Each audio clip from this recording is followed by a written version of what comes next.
Waking up and seeing that your Walmart funds are frozen is never a good day. Suspension, termination, counterfeit, whatever it is, it's the worst feeling, especially when you know you're selling authentic items.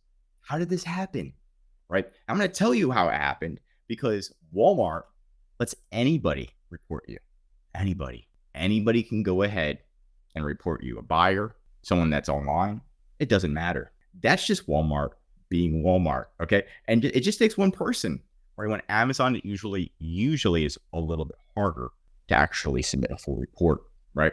And the thing about Walmart is when they report you, and what a lot of people don't realize is most of the time, in order to resolve it, it's via email. So it doesn't show up.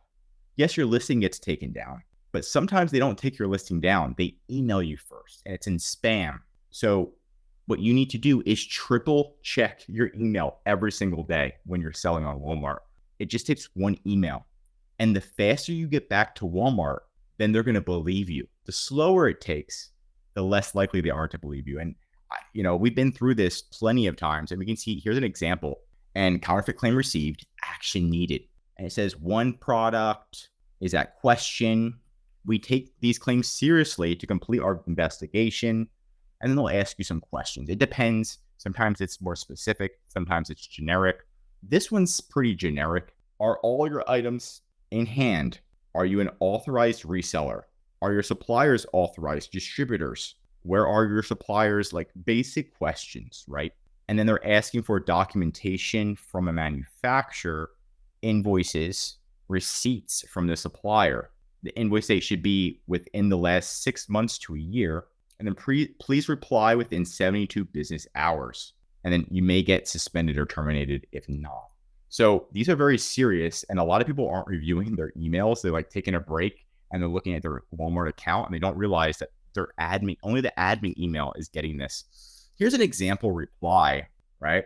And you said hi. And the person's name was Remy in this situation. And this is for a client, right? We were just on top of it. Hi, Remy. Please let me provide you. Now, the biggest thing is being professional, short and sweet. We're not going to over-explain for their initial questioning, right? We're just yes, no, yes, yes. Here's the located. Yep. Okay, here you go. So this is pretty much exactly what they asked for, just this. And you can see how short and sweet it was and professional. Right from the get, this is what they want. It screams authentic. Even if you are selling authentic items, if you're just like all over the place, they're going to think even though it says authentic, they're going to be like, no, we don't believe you. You don't want that at all. Now, this is what we added. This is an additional thing you can add if you want. Now, we saw on this item, we wanted to just let Walmart know, be like, hey, look, guys, this item, it's only received one return and no negative reviews, no customer complaints. So that's the weird thing. So let's say it got like 1,000 sales, for example, and it only received one return, and all the reviews are good and there's no customer complaints. And the return was because they didn't like the color. Then we're sitting here and we have when we can attach screenshots, then the Walmart person's looking at it. We're looking at it. We're like, and then obviously it automatically gets republished, right? And that's why we're attacking things very quickly. Thank you for your prompt response. Again, they like speed. Our team has reviewed your documentation and we're going to republish your item. Thank you so much, Walmart. And here's the thing. They don't republish it, right? I kid you not. We're like, look, you haven't republished it. What's going on? So then you have to take a screenshot. You have to prove to Walmart. And this is where, but at least you're not suspended, right? So attacking it, going as fast as possible. Walmart is going to be about speed, going fast. And it's not going to hurt reviewing their intellectual property. Because if you didn't actually violate anything, reference it, right? Respond promptly, professionally, clear, concise. You're good to go, right? You don't want to do too much. Now, there is an issue that has been happening, and we've seen it happen. You've seen it happen most likely, or people are getting terminated without a reason, right? This person actually didn't have a reason. This is very surprising. No actual reason. So it says, and it's actually pretty, like their metrics are good. A 4-star was considered a negative review. I don't know.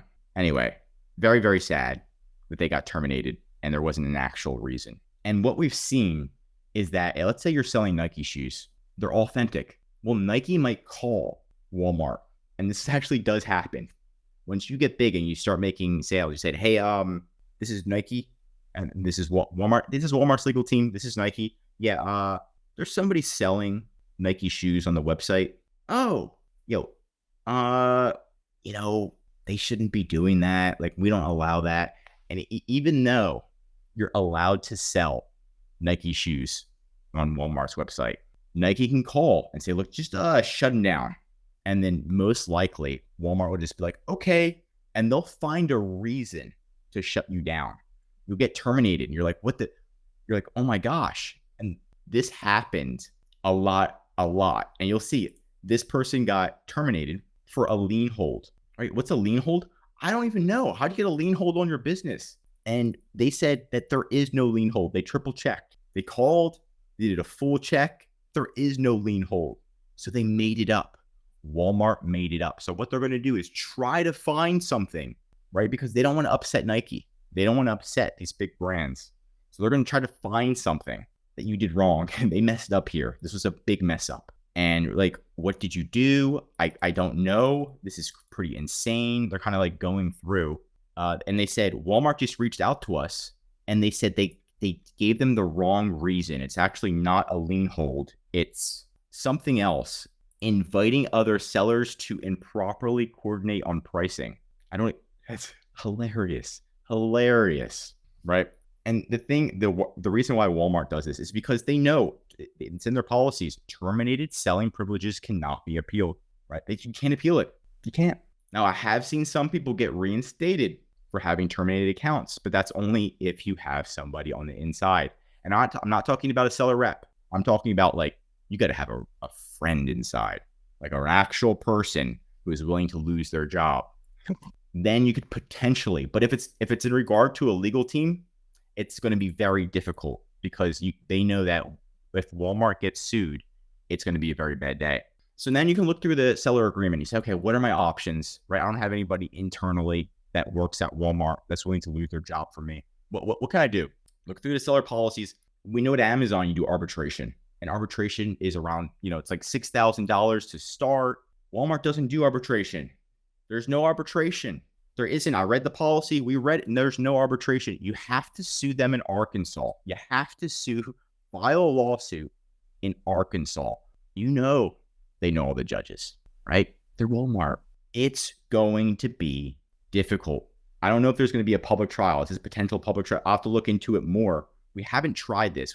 We've done arbitration with Amazon. It had huge success. But actually filing a lawsuit in a whole different state is a bit terrifying because it's going to be very expensive. Arbitration, it's practically set. Most of the pricing's set, right?